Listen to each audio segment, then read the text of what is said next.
Okay, guys. Today we are Hold up. Okay. Today we are watching. Well, we are reacting to K-pop Demon Hunters explained by a Korean. So let's get into it. The movie takes place in a world of demons that steal human souls to strengthen their demon king, Klima. But in every generation, there would be three fine shits, also known as the Huz, that would protect the humans by sealing the demons using their music. Hold up. The Huz? Really? Okay. To create a barrier known as the Honmoon. As the film literally says, their music creates courage and hope. Yay! Now the three chosen Huz are known as demons. Okay. Can we talk about that real quick? But anyways. Demon hunters, and their ultimate goal is to one day create the golden Honmoon, which will create a barrier so strong that will get rid of the demons from the human world forever. And I think it was a nice cultural reference to show us each passing generation of how much K-pop has changed over time. It's your turn because I failed you. So the elder Huz pretty much says,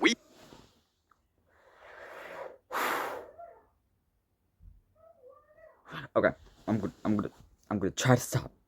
It's only 35 seconds into the movie. Failed, y'all, and it's your turn now, putting the entire fate of the world on these three girls' shoulders. Now, they're in the K-pop group called Huntrix, as the girls' names are Roomie, Mira, and Zoe. And Mira's pretty much described as a spoiled brat with an attitude that comes from a well-off family. And for Zoe, what's funny about her is that when they mention her, they're like, oh, she's so cute and lovely, but the moment she starts rapping, you better watch out. Like, I know she's 5 feet tall, but when she starts rapping, she's really scary.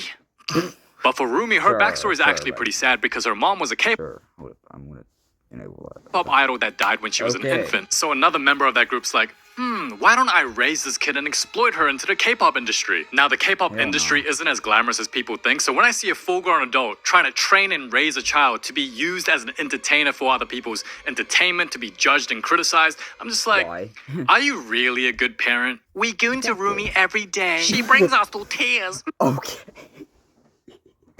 Okay.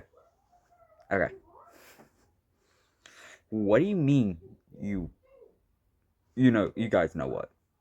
To Roomie every day. Or whatever her name is.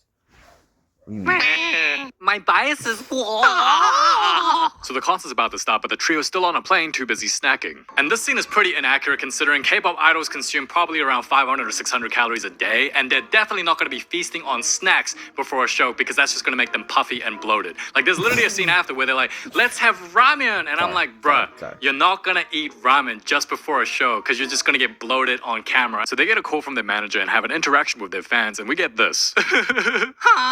Girl, y'all are fake as hell. So they find out they're late and realize the staff on the plane are demons. So they beat their demon ass and perform their first song. And considering these days K-pop cares more about the visuals and the dance choreography of their song K-pop, just to be honest, I don't really like K-pop. That's on my side. But if you like K-pop, then go right ahead. I don't really care if you do or not. Hold on. Pants not wanting to be comfortable today. Okay. The music itself, musically, this first song was pretty good. And once they finish their performance, we can see the Honmoon barrier activate, keeping the demons away from the humans. So the demon king not happy, knowing the hunters are on the verge of creating a golden Honmoon, which will get rid of them once and for all. So the demon fine shit Genu suggests to create a demon boy band to steal Huntrix fans to stop the golden Honmoon from happening. Cringe. And in exchange, he wants the king to erase his memories. Netflix, y'all knew what you were doing. That man is the fine shit. Do you live alone? And when the girls finally catch a break, Roomie releases their new single, which is pretty unrealistic because in K-pop, it's the label that has full control over when to promote and release the songs. You having fun? You need to stop gooning to Stray Kids. No more break time for you. No. So they released the music video and it's an instant success as the Golden Honmoon will be created after just one more performance. But plot twist, turns out Roomie is actually part demon and has demon patterns, but she's not fully demon. Why? I don't know how to make the film. But during rehearsals, so she get the voice crack and loses voice cause she part demon and bails on a live show disappointing her fans. And we get a flashback. Am I a demon? No, I'll make you a slave to the industry. And then Roomie literally says, is it cause my dad's a demon? Wait, so her dad's a demon? That means her mom banged a demon? Damn. 喜欢你. So Roomie feels trapped and isolated from the members and to the world because she's unable. Just Casey's voice, bro. Korean comic. Yeah, just his voice whenever he does that, it's just hilarious. Okay, let's move on. To show her true self due to fear of judgment and criticism of being a demon. But the truth is her demon patterns aren't that big a deal, especially because only 2 people, her other members and her mentor, are the only ones that know about the demon world. So for the general public, her having a few marks, it's really not that big a deal. And if anything, I think it looks good on her. And when she gets back home, she tells the others her voice is gone, but they're like, we can get through anything. Together. yeah, why is she kinda... Anyway, like good members, they help her get tonics the next day to fix her voice. And we're introduced to the demon boy band. And when Mira and Zoe see them, they are down bad. Now, I really like the animation style in this film, especially in comedic scenes like this where they make their facial expressions super expressive. Girl, they ain't all that.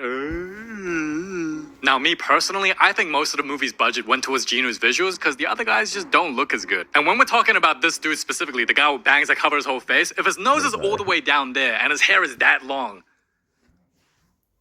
let me guess, a huge forehead. I'm gonna call it. His eyes probably will be like right here, probably.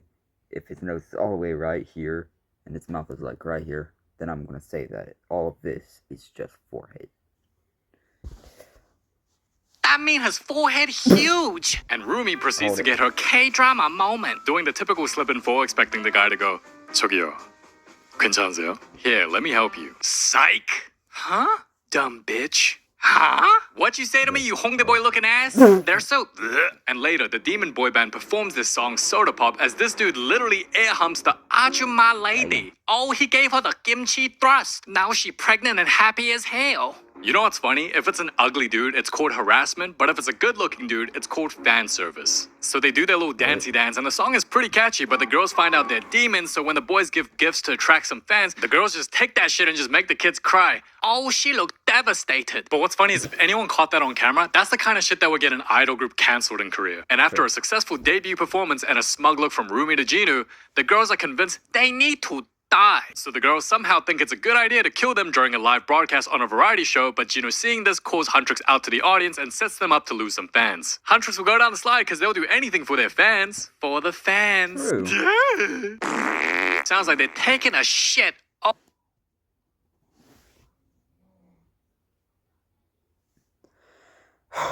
Okay, I better stop. Negative order. We love you. So respectful. Love you more. We're fake. No, we're fake. And when the show ends, the boys dip, only to be confronted again at a bathhouse. Girls, my eyes are up here. But we horny. Look at her face though, that's hilarious. She's like, really, gal? Really? So the girls end up fighting demons again, as the fight scenes in this film are pretty good, but during the fight, Roomie's demon patterns gets exposed. Huh? No. You're... gay? If Roomie just communicated to the other members like, look, I have all these demon patterns, but I'm not a demon, I truly believe the other members would just be like, you know what? It's not that big a deal. We believe her, we understand her, and then it'd be all good. But because she hid it, now it's a problem because the more you hide something, the bigger the problem it's going to be. But when Jino sees this, he gives her the K-drama moment again and surprisingly helps her cover the patterns up. Wait, did he just give her mixed signals? What a red flag! 야, 이 새끼들아 여기서 뭐하니? 죄송합니다. And in just one day, the demon boy band goes super viral, getting their own manager bopping to their music. So Roomie's like, let's make a diss track to end their careers once and for all. But shortly after, Roomie meets some labubu looking ass cat that leads her to Jinu. Hiya! That's some ugly ass pants. Girl, I know you got money. Why your pants look like it's from Walmart? Then Jinu tells her his backstory, that he was extremely poor and his family was broke, and he went out into the streets to play music to feed his family but couldn't because he wasn't talented. So he gets help from the Demon King, becoming talented at singing and uses it to live a good life, but the demon patterns quickly consume him to live in the demon world, thus making his family even more worse off than before. Wait, so you're telling me you were born with an incredible face card and you still managed to be born and stay poor? That sounds like a you problem. Like, even if you sold food on the street, you don't think there'd be a line of girls that would want to get food from the good-looking guy? Really? Really? And also, if all else fails, you don't think there'd be a girl out there that would have a crush on you that came from money that you can marry and have a good life with? Also, if you knew you weren't talented at singing, then why the hell would you go out on the streets and start singing? What are you, dumb? Like, you know you sound like shit, so why would you do that? Bruh, just listening to his backstory, He's just stupid. Like you were born with an incredible face card that could be used for endless Like me. I have like -2 brain cells. Okay. I better stop pausing it, bro. possibilities, but instead you just went, why don't I make a deal with the devil so that I can feed my family? What are you, dumb? So, no, this whole victim story that you're telling us, it's just a Wait. This is a reaction video. So no, I can pause that as many times as I want. Like, no. doesn't See? apply to you because you're pretty much saying, Like- man, I was born with an amazing, beautiful, good-looking face, but I was born with nothing. I had nothing. Anyway, they have a few flirtatious moments and then he dips. Meanwhile, Zoe has a crush on this dude, and I'ma say it again. Bruh, if your nose is all the way down there and your hair is this long, your forehead huge. Bro, she is literally drooling over Korean Megamind. So while the girls write the diss track, the Demon Boys become the biggest Oh my hot God. topic, stealing more of the Huntrix fans, making a Golden Moon even more difficult than before. And when Huntrix has a fan signing, the Demon Boys show up and take half their fans, so Roomie decides to do the fan signing together. Men are gross. Forehead. Bro, what is he doing? Damn. Yo, that's narcissism on another level. Can you guys just kiss already? I'm a goon to both of you every night. Boy, you ain't all that. Well, why don't I show you back in my place? Bitch! Aww. Now, it's pretty obvious the film is Damn. going for an enemies to lovers story between Roomie and Jinu. But unfortunately, after the fan meeting, the plot, dare I say, starts to get boring. It's a mix of Roomie not wanting to perform the diss track anymore because she starts sympathizing more with the demons. Then Mirror gets sus of Roomie's changed behavior, and when she calls her out on it, Roomie just gaslights her. And we get a couple of scenes of Roomie slowly falling for Jinu as she's all like, I know you're a demon, but I can fix him. Help us get the Golden Moon, Jinu, daddy. Okay, bye. Yeah, bye. Okay. Okay. Okay, I'll see you once this commercial is over. But, plot twist. We then find out from the Demon King that Jinu Okay, I'm gonna go get me some water. I will be right back. Okay, we are back. lied to Roomie about his past and that he actually abandoned his family when his life got better, and that's why he wants his memories erased. And with more and more people go missing while demons feast on human souls, Roomie gets a flashback of the time she wanted to tell her friends the truth about the patterns. Maybe they'll understand. And the Guardian's like, hell no! They must never know until your patterns are gone. So essentially, the Guardian is one of the villains of the film because she makes Roomie hide her flaws rather than embrace it and lie to the other members. So the Idol Awards take place where the Demon Boys go against Huntrix, but when the boys are caught on stage, for whatever reason, they fail to appear, giving Huntrix the advantage to win. So when the girls perform Golden and everything's going well, suddenly, something wrong. Hachima, my slave. And despite being so close to creating a Golden Moon, Mira and Zoe try to save their manager only to be tricked and set up by the demons to separate them from Roomie. Then demons disguised as the other members appear. You want Korean cup noodle or you want Asian fried rice? And they expose her patterns. And when the actual members see the patterns, they're like, what the helly? She a liar. And by the time Roomie tells them the truth, she's like, please believe me. I got you 10 labubus while you lied to me? Now, not gonna lie, this part of the film is pretty predictable. Like, we knew from the get-go, like when she was hiding her demon patterns, eventually at some point in the film, she was gonna have to face that problem. Oh, and fun fact, when her marks were revealed to the public, they didn't care about the marks at all. If anything, they were like, yo, why is there hostility between the members? So if she was just honest about it, it would have been chill. So she cried and ran away. Then meets Jinu, who admits he lied about his past. Huh? I like men. 아니야. So you gay? Oh shit.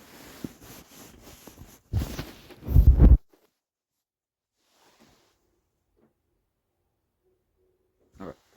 But what do you mean you like men? I'm kidding.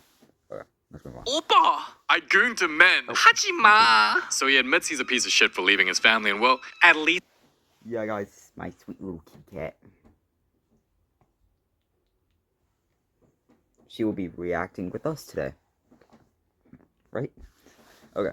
he's self-aware. We love a self-aware king. So Huntrix rankings go down after their bad performance, the Honmun gets destroyed, and everyone in the city gets hypnotized into loving the demon boys, including Zoe and Mirror. But meanwhile, Roomie meets her guardian, who only continues to try cover up her patterns again and tells her to gaslight the members that they're Delulu because she's not a demon. But Roomie's upset because she realizes at no point did her guardian accept her for her true self and instead force her to hide and pretend to be somebody that she's not. And if the film's message is that we shouldn't pretend to be somebody that we're not, rather we should embrace our flaws and insecurities, even if that means someone's not gonna like us, that we should just own it, I think that's a great message, especially when it comes to Korea. Because there's a reason why every K-pop idol will talk and act the same on camera, because they're media trained. They know that if they're outspoken about a subject or act different and have a dumb opinion about something, it could be the very reason why their whole group gets cancelled. And that's why you don't see a lot of authenticity in South Korea, because authenticity in the K-pop industry is frowned upon rather than encouraged. So if the deeper message is actually taken seriously, I think it'd be great if more idols weren't so afraid of hiding their true selves to avoid backlash and judgment,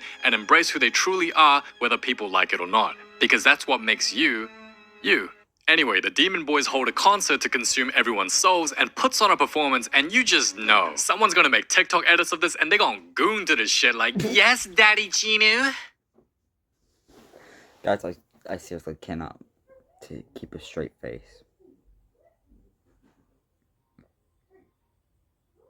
I seriously cannot take a straight. I'm so sorry. Oh, you love my voice crack. Okay. Suddenly, the Roomie show up and sings a song reuniting the members. And together, they take down the demons and go at the Demon King. You want to fight me?